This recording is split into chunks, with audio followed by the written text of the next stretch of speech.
The empty chair screamed louder than any witness ever could. It belonged to Catherine Blackwood, and in the center of a courtroom packed with reporters, her absence was the only thing anyone could see. All eyes darted between the vacant seat and her husband, the formidable billionaire Alexander Blackwood, a man whose empire couldn't prevent this very public humiliation. Today was meant to be the end, the final act of a bitter divorce. But as the judge's patience snapped, the drama took an unexpected turn. A bailiff strode forward, bypassing the lawyers, and handed Alexander a single sealed letter from his missing wife. The Honorable Judge Thompson, a man whose face seemed permanently etched with the weariness of other people's misfortunes, peered down from his bench. His gavel had the worn, smooth feel of a river stone, and he tapped it once, a sharp, impatient sound that cut through the low murmur of the courtroom. "Mr. Thorne," he said, his voice a low rumble of authority. "We have been waiting for 20 minutes. Where is your client's wife?" Mrs. Blackwood, Marcus Thorne, Alexander Blackwood's lawyer, rose to his feet. He was a man tailored in ambition, his suit as sharp as his arguments. "Your Honor, we were assured by Mrs. Blackwood's counsel that she would be present. We are as perplexed as the court." He shot a pointed look at the opposing table, where a young, visibly flustered lawyer, Annalise Croft, was staring at her phone with a growing sense of panic. Annalise scrambled to her feet, her voice a little too high. "Your Honor, I've been trying to reach my client Catherine all morning. Her phone goes straight to voicemail. I sent my assistant to her apartment, but there was no answer." A wave of whispers swept through the pews. This was more than just a tardy spouse. This was a disappearing act. The reporters scribbled furiously in their notepads. "Billionaire's wife, a no-show at divorce showdown." The headlines were already writing themselves. Alexander Blackwood himself remained impassive, a statue carved from granite and tailored in Savile Row's finest. He sat with his back ramrod straight, his hands resting on the polished mahogany table before him. His face a handsome but severe landscape of sharp angles and piercing blue eyes betrayed nothing. Only those who knew him well, a circle of individuals so small it could fit in a sports car, would have noticed the almost imperceptible tightening of his jaw. He was a man accustomed to control, to orchestrating every facet of his life, from the fluctuations of the stock market to the temperature of his wine cellar. This was chaos, and he despised it. His marriage to Catherine had been for a time the crown jewel of his meticulously constructed life. She was beautiful, intelligent, and hailed from a family with a pedigree as old as the Mayflower, though their fortunes had long since dwindled. Their wedding had been the event of the social season, a lavish affair on a private island that had graced the pages of every glossy magazine. For 5 years, they were the golden couple. Their lives a curated montage of galas, yachting trips, and philanthropic endeavors. But beneath the shimmering surface, cracks had begun to form. Alexander was a man driven by a relentless, all-consuming ambition. His work was not a job. It was his very essence. He demanded perfection from his employees, from his portfolio, and from his wife. Catherine, once a vibrant artist with a passion for sculpting, had slowly faded into the role of the perfect corporate spouse. Her studio gathered dust while she planned charity dinners. Her laughter, which had once echoed through their cavernous penthouse, became a rare and precious commodity. The petition for divorce had landed on his desk 6 months ago, delivered by a common courier. It had been a declaration of war, a list of grievances that painted him as a cold, controlling monster. The press had a field day, fueled by anonymous leaks that detailed his demanding nature and her alleged emotional distress. He had been blindsided not by the desire for a divorce. He had felt the chasm growing between them for years, but by the public, vicious nature of it. It was, he felt, a profound betrayal. "Does Mrs. Blackwood's counsel have any explanation for her client's absence?" Judge Thompson pressed his gaze, now fixed on Annalise Croft. "Is she ill? Has there been an accident? I don't know, Your Honor." Annalise stammered. "It's completely out of character. She was adamant about being here today. She wanted to face him."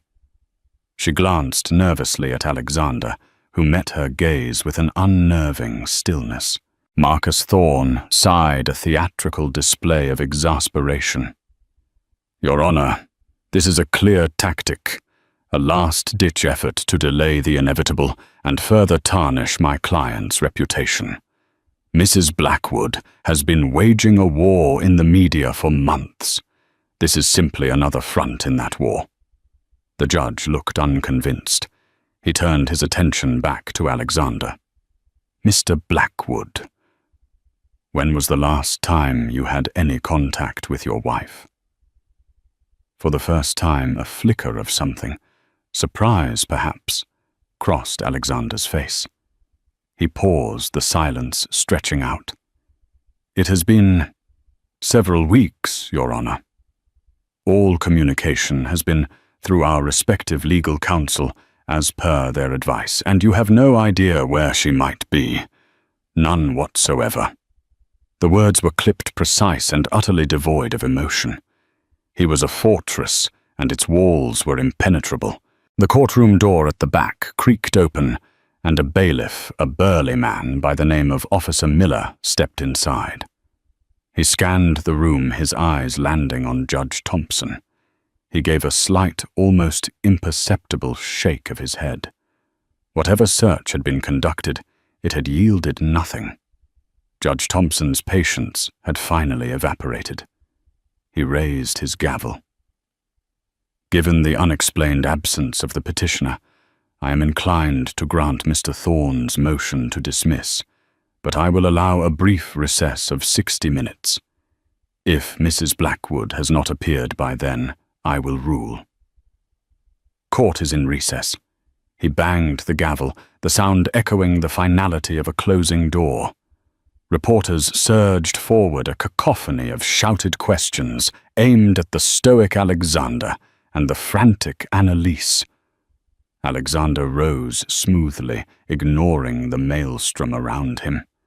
He turned to Marcus Thorne. "Find her," he said, his voice a low command. "I don't care what it takes. Find her." Marcus nodded. "We're already on it, Alexander. My people are making calls. But this feels different. It's not just a stunt." As Alexander turned to leave to retreat to the sterile quiet of a private waiting room, Officer Miller, the bailiff, approached him. He moved with a deliberate, steady gait that brooked no argument. "Mr. Blackwood," he said, his voice respectful but firm. Alexander paused, annoyance clouding his features. "What is it?" "A package was delivered to the courthouse for you this morning, sir. To be given to you only in the event that Mrs. Blackwood was not present when court convened." A jolt, sharp and electric, went through Alexander. He stared at the bailiff, his carefully constructed composure momentarily faltering. A package officer Miller nodded. From the large manila envelope he was carrying, he extracted a smaller, cream-colored envelope. It was thick, expensive-looking cardstock. On the front, in elegant, flowing script, was a single word, Alexander. It was Catherine's handwriting. He would know it anywhere. It was the same script that had adorned years of birthday cards, love notes left on his pillow, and more recently the signature on the divorce petition. The courtroom, which had been a hive of activity, suddenly went still. The reporters, sensing a new, more potent development in the drama, fell silent. All eyes were on the small, cream-colored envelope in the bailiff's hand. Officer Miller extended the letter to Alexander. The air crackled with anticipation. Every person in that room understood that this was a turning point. The mystery of the missing wife was about to be replaced by a new one, the contents of her final message.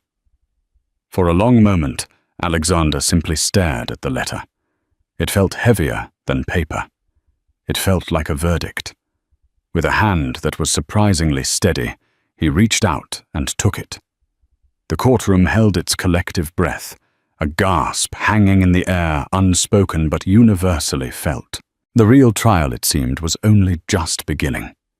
The private conference room was a vacuum of beige and quiet. It smelled of stale coffee and the faint chemical scent of carpet cleaner.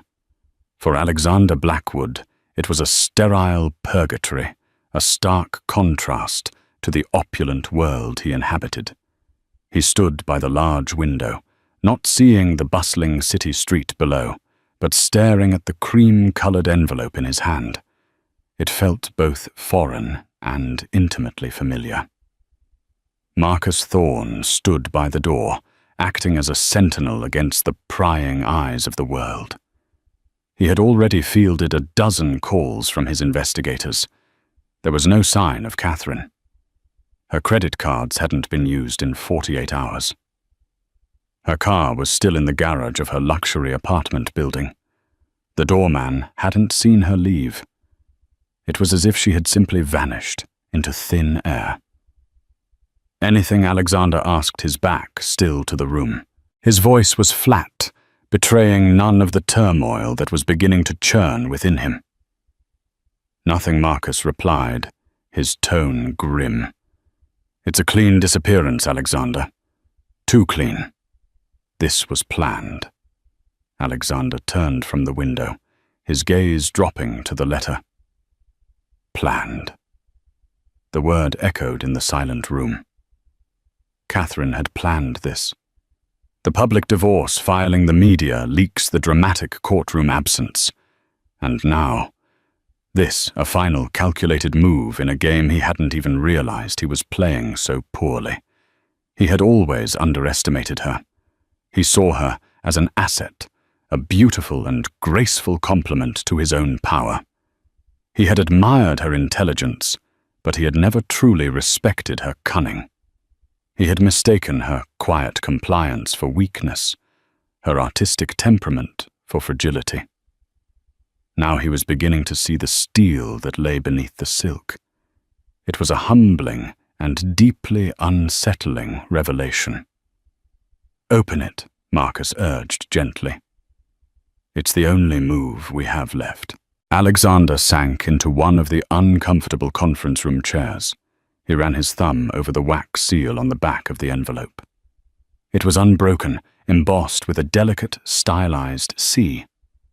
A seal he had commissioned for her himself, a birthday gift in their second year of marriage. She had loved it. Another memory, another piece of their shared history, now being used as a weapon against him. With a deep breath, he broke the seal. The sound was a soft crack, but in the silence of the room, it sounded like a gunshot. He unfolded the single sheet of heavy paper. The same elegant, flowing script covered the page. He began to read. Alexander, if you are reading this, it means I did not have the courage to face you. Or perhaps I finally found the courage to not face you. I suppose it depends on your perspective. And perspective, my dear husband, is everything. I am not coming to court. I am not coming back at all. By the time you read this, I will be somewhere you cannot find me. Somewhere your money and your influence are meaningless. I have withdrawn my petition for divorce. You are free. Congratulations, you have won. The Blackwood Empire remains untarnished by a messy public battle. Alexander's eyes narrowed. This was not the letter he had expected. He had braced himself for a list of accusations, a final venomous tirade. But this was something else. It was calm, resigned. You must be wondering why. Why go through the spectacle of filing for divorce, of hiring lawyers, and airing our dirty laundry, only to disappear? It was for you, Alexander. In a way. I had to create a narrative, a story that the world would believe. The story of a wronged wife fleeing a cold and heartless husband. It's a simple, believable story. And the world loves a simple story. The truth is far more complicated. A cold knot of dread began to form in Alexander's stomach. He read on his knuckles white as he gripped the paper. I have taken nothing with me that you gave me. The jewelry, the clothes, the cars, they are all yours. The money in our joint accounts remains untouched. The contents of my personal safe are now in the possession of my lawyer, Ms. Croft. She has been instructed to turn them over to you. I imagine you will find them illuminating. There is one thing, however, that I did take, something that was never truly yours to give, but which I could not bear to leave behind. I have enclosed a key. It opens a storage unit at a facility in Queens. The address is on the tag. What you find there is my final statement in the matter of our marriage. Do not send your lawyers, Alexander. Do not send your investigators. Go yourself. Go alone. If you have ever felt anything for me, even a flicker of the love you once professed, you will honor this one last request. Goodbye, Alexander. Catherine. Taped to the bottom of the page was a small silver key on a simple paper tag. An address was scrawled on it in the same perfect script. Alexander let the letter fall to the table. The room was spinning. This was a masterclass in manipulation. She had not only disappeared, but she had also left him a breadcrumb trail, a mystery he was compelled to solve. She had framed her departure as a flight from his cruelty, ensuring that public opinion would be firmly on her side. She had renounced all financial claims, a move that would make him look even more like a villain if he contested it. And she had left him with a final, tantalizing puzzle. "What is it?" Marcus asked, stepping forward. "What does it say?" Alexander pushed the letter across the table. He watched as Marcus's eyes scanned the page, his expression shifting from confusion to shock, and finally to a grudging respect. "My God," Marcus breathed. "She's brilliant. She's completely outplayed us. She's martyred herself and left you holding the bag. Publicly, you're the monster she fled from. Legally, she's asked for nothing, so there's nothing to fight. She's checkmated you, Alexander." Alexander stood up, a storm brewing in his blue eyes. He was no longer the impassive statue from the courtroom. He was a predator who had just realized he was the one being hunted. He snatched the key from the table. "This isn't over," he growled. "What are you going to do?" Marcus asked, alarmed. "You can't go there. It's a trap. She's setting you up for something." "It doesn't matter," Alexander said, his voice dangerously low. "She wants me to go alone. Fine. I will play her game. But I will win. I always win." He turned and strode towards the door, ignoring Marcus's protests. He had to know. He had to see what she had left for him in that storage unit. It was a compulsion, a burning need to understand the woman he had been married to for 5 years. The woman he now realized he had never known at all. As he left the courthouse, the reporters surged towards him again, a wall of cameras and microphones. He pushed past them, his face a mask of thunderous resolve. He didn't go to his waiting chauffeured car. Instead, he hailed a yellow cab, a move so out of character that it left the press momentarily stunned into silence. "Where to, Mac?" the cab driver asked, chewing on a toothpick. Alexander gave him the address in Queens. The driver raised an eyebrow. It wasn't the usual destination for a man in a $10,000 suit. As the taxi pulled into the chaotic New York traffic, Alexander leaned back against the worn vinyl seat. The city flashed past his window, a blur of concrete and humanity. But all he could see was Catherine's face, her enigmatic smile, and the ghost of her handwriting. He had spent his life building an emerald of certainty, of facts and figures, and predictable outcomes. Catherine had just plunged him into a world of unknowns, a labyrinth of her own making. And he knew with a chilling certainty that at its center he would not find a treasure, but a monster. He just didn't know if the monster would be her or him. The journey to Queens was a descent into another world. The sleek glass and steel towers of Manhattan gave way to the brick and brownstone of the outer borough. The streets grew wider, the buildings lower, the air thicker. It was a part of the city Alexander only ever saw from the window of his private helicopter. Being on the ground in the back of a rattling taxi felt like a violation, a stripping away of the layers of power and privilege that insulated him from the messy reality of everyday life. He clutched the key in his pocket, the metal cool against his skin. It was a tangible link to the enigma that Catherine had become. He reread her letter on his phone, where he had taken a picture of it. Every word seemed laced with a double meaning. Every sentence a carefully crafted move on a chessboard he was only just beginning to comprehend. "What you find there is my final statement. A statement about what their marriage. Him, her." The taxi pulled up to a sprawling, slightly dilapidated self-storage facility.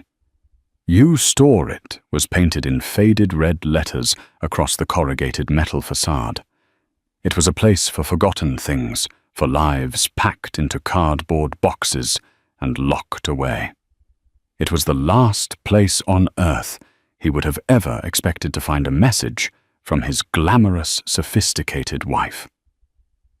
He paid the driver and got out the humid summer air, hitting him like a physical blow. He stood for a moment, taking in the rows of identical garage-like doors. A sense of profound unease settled over him. Marcus was right. This was a trap. But not going was not an option. It would be an admission of defeat, a concession to her control. He found the unit number on the key's tag, B1047. He walked down the long, echoing corridor, the sound of his expensive leather shoes loud against the concrete floor. The air was cool and smelled of dust and damp. He found the unit, a standard-sized roll-up door, secured with a heavy-duty padlock. His key slid into the lock with a well-oiled click. He took a deep breath like a diver about to plunge into dark water and rolled up the door. The fluorescent light from the corridor spilled into the dark space, revealing nothing. The storage unit was completely empty. A bare concrete floor, bare cinder block walls. Alexander stared, his mind reeling with confusion. Was this the game? A wild goose chase? A final insulting joke at his expense, he stepped inside his eyes, scanning every inch of the space. There was nothing. No boxes, no furniture, no hidden clues. Just an empty room. Rage, hot and sharp, flared in his chest. He had been played. He had allowed her to manipulate him, to lead him to this pathetic, empty box. He clenched his fists, a low growl of frustration escaping his lips. Then his eyes caught it. Taped to the far wall at eye level was a single, small photograph. It was almost invisible in the gloom. He strode over to it, his heart beginning to pound a heavy, frantic rhythm. He pulled the photo from the wall. It was a picture of a child A little girl, no older than 4, with wide, curious eyes and a bright, joyful smile. She was sitting on a swing in a park, her small legs kicking with glee. Her hair was the same shade of honey blonde as Catherine's. The eyes, a warm, gentle brown, were also hers. But the set of her jaw, the determined tilt of her chin, that was his. Alexander felt the air leave his lungs. He stumbled back, his hand finding the wall for support. It couldn't be. They had never had children. They had never even seriously discussed it. His career, his empire, had always been the priority. It was an unspoken understanding between them. A child would have complicated things, disrupted the perfect, orderly life he had built. He fumbled for his phone, his fingers trembling as he turned on the flashlight. He shone it on the wall where the photograph had been. And then he saw it. Scrawled on the concrete in what looked like charcoal was a single name, Lily. Beneath the name was a date of birth. It was 4.5 years ago, a date that seared itself into his memory. He had been in Shanghai for 2 weeks, closing the biggest deal of his career. He remembered calling Catherine, her voice sounding distant and tired. He had attributed it to the time difference to her own busy schedule. He had been so consumed with his own triumph that he had failed to hear the tremor of pain in her voice. The truth hit him with the force of a physical blow. Catherine had been pregnant. She had had their child, a daughter, and she had kept it a secret from him for 4 years. The emptiness of the storage unit suddenly made a terrible, devastating sense. It wasn't about what was in it. It was about what wasn't. It was a symbol of the emptiness of their marriage, the vast, secret space that had existed between them. It was a monument to the child he had never known. He sank to the floor, the photograph clutched in his hand. The image of the smiling little girl blurred as his eyes filled with tears. For the first time in his adult life, Alexander Blackwood wept. He wept for the daughter he never knew he had, for the years he had lost, for the lies and secrets that had formed the very foundation of his life. He wept for Catherine, not with anger, but with a profound, aching sorrow. He had thought her his possession, his beautiful, perfect wife. But she had a whole other life, a life that was infinitely more precious than anything he could have ever given her. He didn't know how long he sat there on the cold concrete floor, the silence of the storage unit, a deafening roar in his ears. The anger had evaporated, replaced by a hollow, cavernous grief. He had been so blind.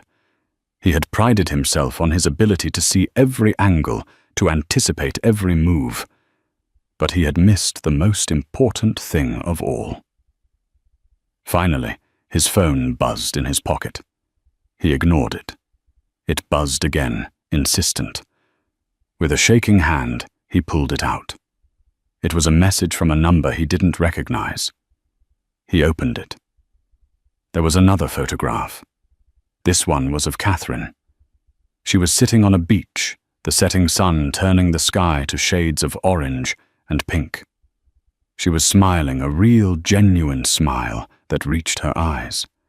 And in her lap, asleep with her head on her mother's chest, was the little girl from the photograph, Lily. Beneath the photo was a short, simple message. Now you know the truth. Don't look for us. Let us live. This is my final statement. This is my victory. Alexander stared at the image, at the 2 people who should have been his world now, 1,000,000 miles away. His victory. He had won the company, the deal, the empire. He had all the power, all the money, all the control he had ever craved. And in the end, he had nothing. Catherine hadn't just checkmated him. She had shown him that he was playing the wrong game all along. The letter had been a key, not just to a storage unit, but to a part of his own heart he had locked away long ago. And now, standing in the ruins of his perfectly constructed life, he knew that his real battle had just begun. It was not a battle for money or power. It was a battle to find the man he might have been, the father he should have been. And he had no idea if it was a battle he could ever win. The drive back to Manhattan was a blur. The city lights, once a symbol of his power and achievement, now seemed to mock him, each twinkling light, a reminder of a life he had failed to see. He didn't go back to his penthouse, a place that now felt as cold and empty as the storage unit. He went to his office, the Blackwood Tower. A skyscraper that pierced the clouds had always been his sanctuary, his fortress. Tonight it felt like a tomb. He strode through the silent marble-floored lobby, the night security guard nodding respectfully. He took his private elevator to the top floor to his corner office that offered a panoramic view of the city. He didn't turn on the lights. He stood in the darkness, the city sprawling beneath him like a carpet of diamonds. He had conquered this city, but he had lost his family. He called Marcus Thorne. His voice was hoarse, stripped of its usual commanding tone. "She has a child," he said the words feeling like shards of glass in his throat. "A daughter. My daughter." There was a long silence on the other end of the line. Marcus, for once, was speechless. "Alexander, are you sure? There's a photograph, a birth certificate. It's all in a safe deposit box Catherine left for me. Annalise Croft is bringing it over." "My God," Marcus whispered. "This changes everything." "Yes," Alexander said, a bitter laugh escaping his lips. "It does." Annalise Croft arrived an hour later. The young lawyer who had been so flustered in court now looked at him with a mixture of pity and contempt. She placed a heavy metal box on his desk. "Catherine asked me to give this to you," she said, her voice cool and professional. "She also asked me to tell you that she and the child are safe and well, and that any attempt to find them will be met with legal action and a restraining order." "Where are they?" Alexander demanded, his voice raw. "I don't know," Annalise replied, and he knew she was telling the truth. "All communication is through a secure, encrypted channel. Catherine was very clear. She wants you to leave them alone." After she left, Alexander opened the box. Inside, nestled on a bed of velvet, was a collection of items that chronicled a life he had been completely oblivious to. There were more photographs of Lily, her first steps, her first birthday, a messy painting she had made for her mother. There was a lock of her baby hair, soft and blonde. There was a copy of her birth certificate. Lily Rose Blackwood. Father Alexander James Blackwood. Mother Catherine Marie Dubois. Her mother's maiden name. A name he hadn't heard in years. And then he saw it. A stack of letters tied with a simple blue ribbon. They were all addressed to him, but none had ever been sent. He untied the ribbon and began to read. The letters were a diary of Catherine's secret pregnancy. They detailed her morning sickness, her cravings, her joy at feeling the baby kick for the first time. They also detailed her fear. October 12th. One letter began. "I tried to tell you tonight, Alexander. You came home late from the office, your mind full of spreadsheets and stock prices. I had made your favorite dinner. I was wearing the dress you like. But you didn't notice. You looked straight through me. I lost my nerve. How can I bring a child into a world where her own father doesn't even see her mother?" Another letter a few months later. "I went to the doctor alone today. I heard her heart beat for the first time. It was the most beautiful sound I have ever heard. I cried, Alexander. I cried because you weren't there to hear it with me. I cried because I knew in that moment that this child was mine alone. The letters were a devastating indictment of his neglect. He had been so wrapped up in his own world, his own ambitions, that he had become a ghost in his own marriage. He had provided Catherine with a life of luxury, but he had starved her of what she truly needed: his time, his attention, his love. The final letter was dated just a week before she disappeared. Alexander. I am leaving. I can no longer live this lie. I have given you 5 years of my life. I have played the part of the perfect wife. But I am a mother now, and my only duty is to my daughter. I cannot raise her in this gilded cage in a home where her father is a stranger. I am taking her somewhere she can be free, somewhere she can be loved for who she is, not for what her name represents. I initiated the divorce proceedings as a distraction, a smokescreen. I knew you would fight for your money, for your reputation. I knew you would never suspect that I was fighting for something far more valuable. I am sorry for the deception, but I am not sorry for my choice. Lily is my world, Alexander, and you are not a part of it. The words were a final brutal blow. He had been so focused on the perceived betrayal of the divorce, on the public humiliation, that he had missed the real story. Catherine hadn't left him for another man, or for a different life.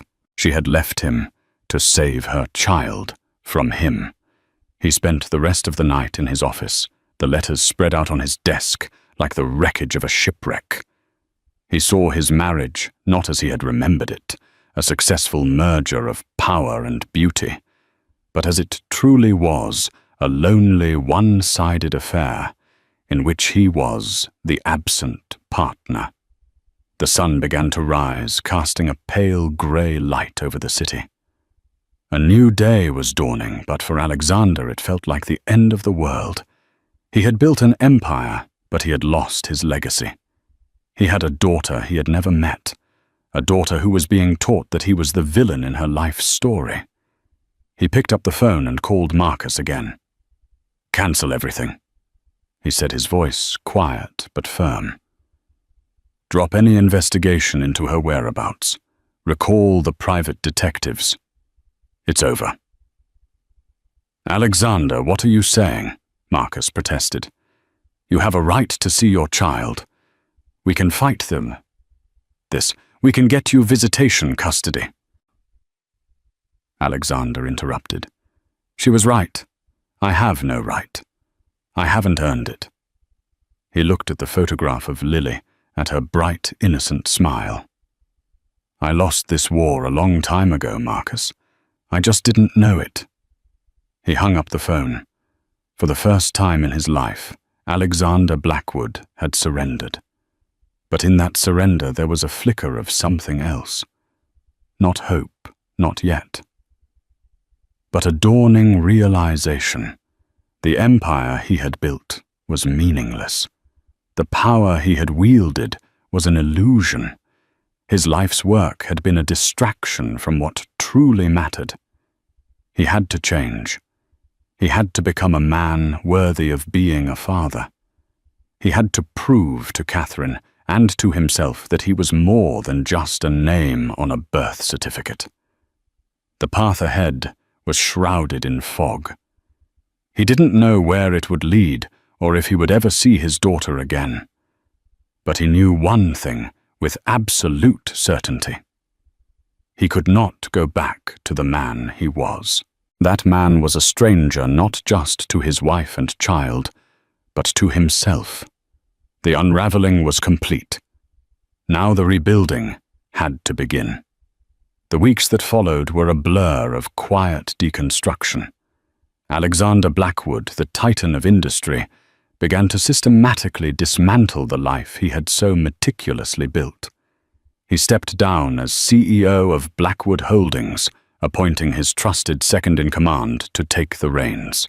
The move sent shockwaves through the financial world, with pundits and analysts scrambling to make sense of the sudden abdication. They cited stress burnout, the public fallout from his divorce. None of them came close to the truth.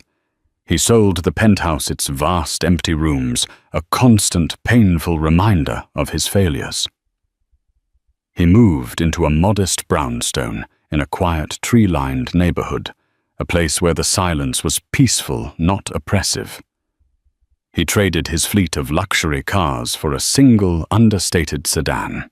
He began to cook for himself simple meals that were often burned or under-seasoned, but which he ate with a sense of quiet satisfaction. He was learning to live again one small, clumsy step at a time. He did not try to find Catherine and Lily. He honored her request, a painful but necessary penance. Instead, he began a different kind of search. He started to look for the man he had been before the money, before the power, before the all-consuming ambition had hollowed him out. He revisited his old college, walking the same paths where he had once dreamed of changing the world, not just owning a piece of it. He reconnected with old friends, men and women he had long since discarded as irrelevant to his climb up the corporate ladder. He also began to see a therapist, a quiet, insightful woman named Dr. Aris. In her sun-drenched office, filled with books and plants, he slowly, painfully began to unpack the baggage of his life.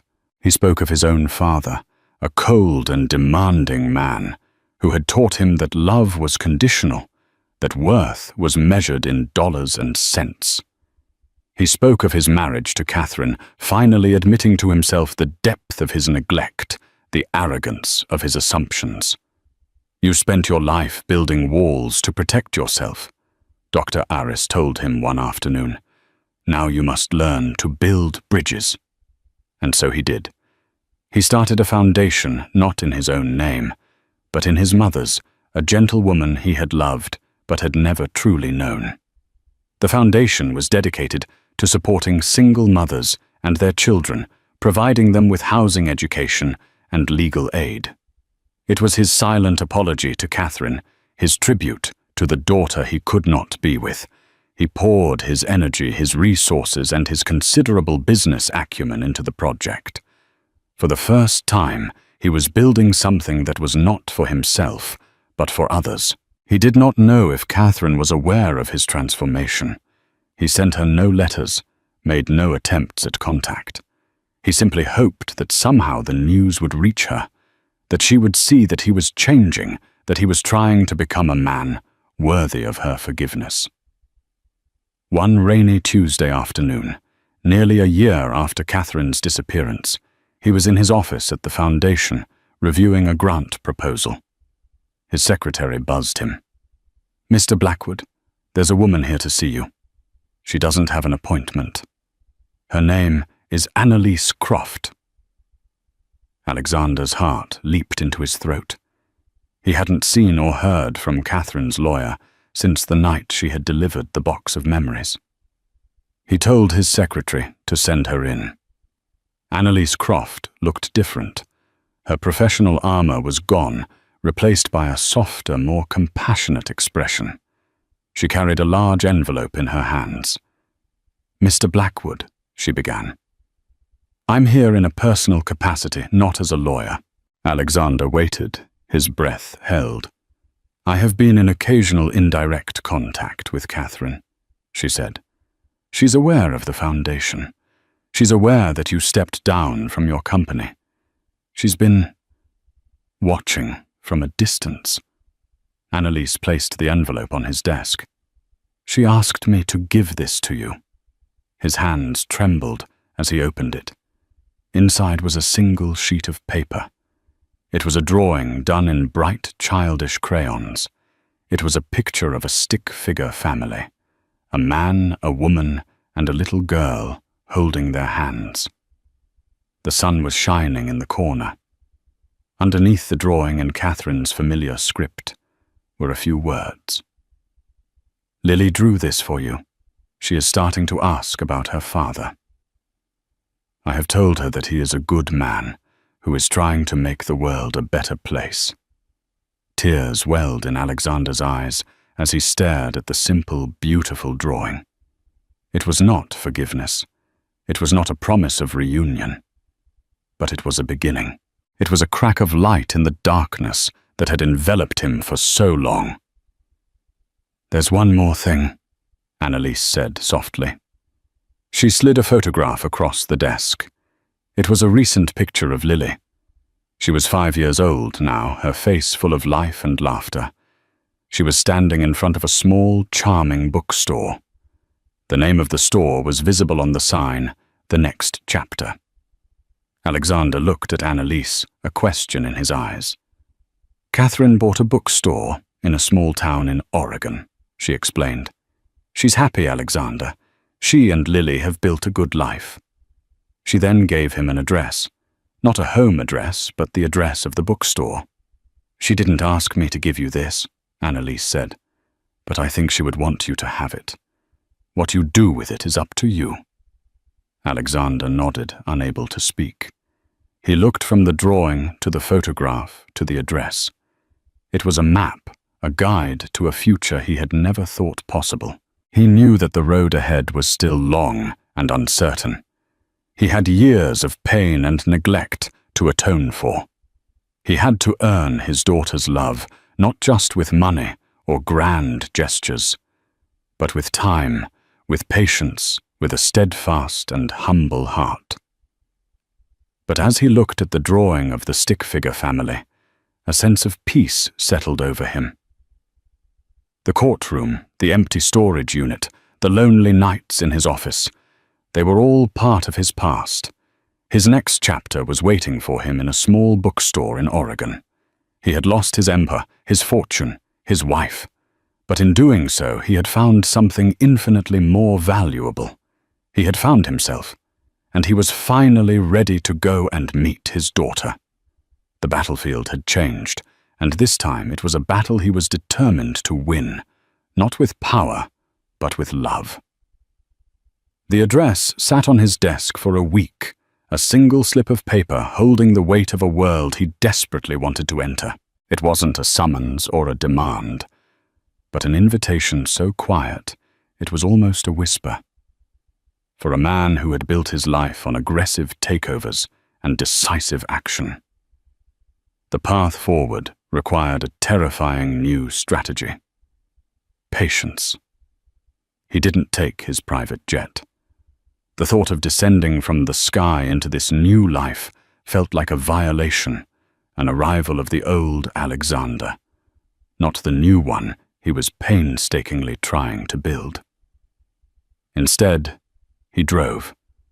He left his New York brownstone in the pre-dawn quiet, sliding behind the wheel of his simple sedan, and headed west. The journey was a long, unfolding confession, as the skyscrapers of the East Coast gave way to the sprawling heartland, and then to the majestic, rugged peaks of the Rockies. The miles peeled away layers of his former self. He listened to the radio, not the financial news, but local stations filled with country music and town bake sales. He ate at roadside diners, the coffee bitter and strong, the conversations of the people around him, a tapestry of everyday life he had never been privy to. He was no one out here, just another traveler on a long road, and the anonymity was a balm to his scarred soul. In the quiet solitude of the drive, he rehearsed conversations with a daughter he'd never met, and a woman he was only just beginning to understand. The words always failed him, sounding hollow and insufficient. He arrived in Meadow Creek, Oregon, on a crisp autumn afternoon. The town was nestled in a valley surrounded by a dense forest of pine and fir trees that climbed the sides of the sleeping mountains. The air smelled of damp earth, wood smoke, and the faint, sweet scent of decaying leaves. It was so different from the metallic tang of New York that it felt like breathing for the first time. He checked into a small, unassuming motel on the edge of town, the kind with a flickering neon sign and worn floral bedspreads. For 2 days, he simply existed in the town. He walked its streets, his hands in his pockets, observing the rhythm of the place. People smiled and nodded as they passed. Shopkeepers greeted customers by name. It was a community, a real one, built on connection and shared history. He saw the life Catherine had chosen, a life of quiet substance over noisy spectacle. It was a life he could have given her had he not been so blinded by his own ambition. On the 3rd day, he found it. The next chapter. It was even more charming than in the photograph. A corner bookstore with a deep green awning and large picture windows that glowed with a warm, inviting light. A chalkboard sign out front read, "A book is a dream that you hold in your hands. Neil Gaiman." He didn't go in. His courage failed him. The man who had faced down hostile boards and ruthless competitors found himself paralyzed by the thought of walking through that door. He sat on a bench in the small park across the street, a silent sentinel hidden in plain sight. And then he saw her. The little bell above the door chimed, and Catherine stepped out, a tote bag slung over her shoulder. She looked radiant. The carefully constructed elegance he remembered was gone, replaced by a natural, easy grace. She wore jeans, a simple sweater, and her hair was tied back in a loose ponytail. She was laughing, her head tilted back as she spoke to an elderly woman who was leaving with her. It was the laugh he remembered from their first year together, the one he hadn't heard in almost a decade.